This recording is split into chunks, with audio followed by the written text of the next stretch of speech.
ID tag અરજદારના વાહન પર લગાવવામાં આવશે. RFID ટેગ સ્કેન થયા બાદ તેના આધારે અરજદારની માહિતી ત્યાં લગાવેલ VMSમાં દર્શાવવામાં આવશે. લુક ઇન્ટુ કેમેરા, કેમેરા સામે જુઓ સૂચના મળશે.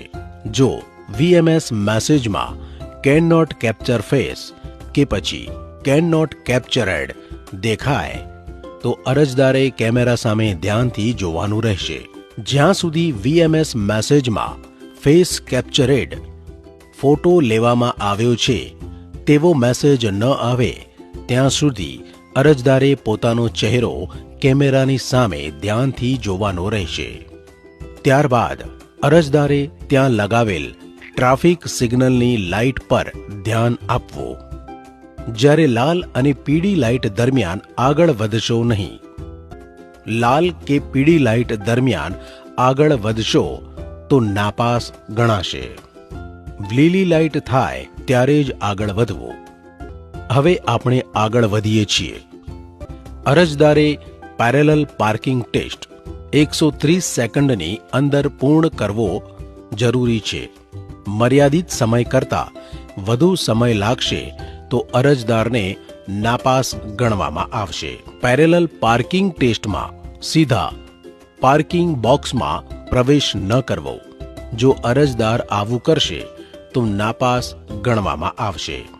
અરજદારે વાહન સ્ટોપ લાઇનનું જ્યાં બોર્ડ લગાવેલ છે ત્યાં સુધી લાવો અને લાઇન પહેલા અટકાવો. જો લાઇન ક્રોસ કરીને કારને ઊભી રાખશે તો અરજદારને નાપાસ ગણવામાં આવશે. સ્ટોપ લાઇનનું જ્યાં બોર્ડ લગાવેલ છે ત્યાં સુધી લાવો અને લાઇન પહેલા અટકાવો. ત્યારબાદ રિવર્સમાં લઈ જઈને વાહન પાર્ક કરો. પાછળની પીળી લાઇન ઉપર વાહન જશે અથવા આગળની પીળી લાઇન ક્રોસ થાય તો બંને સ્થિતિમાં અરજદાર નાપાસ ગણાશે. પાર્કિંગ સફળતાપૂર્વક થયા બાદ સામેની ડિસ્પ્લે પર પાર્કેડ મૂવ અહેડ વાહન પાર્ક થઈ ગયું છે, હવે આગળ વધો લખેલું જોવા મળશે. ત્યારે તમારે પાર્કિંગ બોક્સ એટલે કે ચોરસની આગળની પીળી લાઇન ક્રોસ કર્યા વગર આગળ વધવાનું રહેશે. પાર્કિંગ સફળતાપૂર્વક થયા બાદ પણ તમે આગળની લાઇન ક્રોસ કરીને આગળ વધશો તો પણ અરજદારને નાપાસ ગણવામાં આવશે. જ્યાં સુધી આગળ વધીને વાહનને સ્ટોપ લાઇન બોર્ડ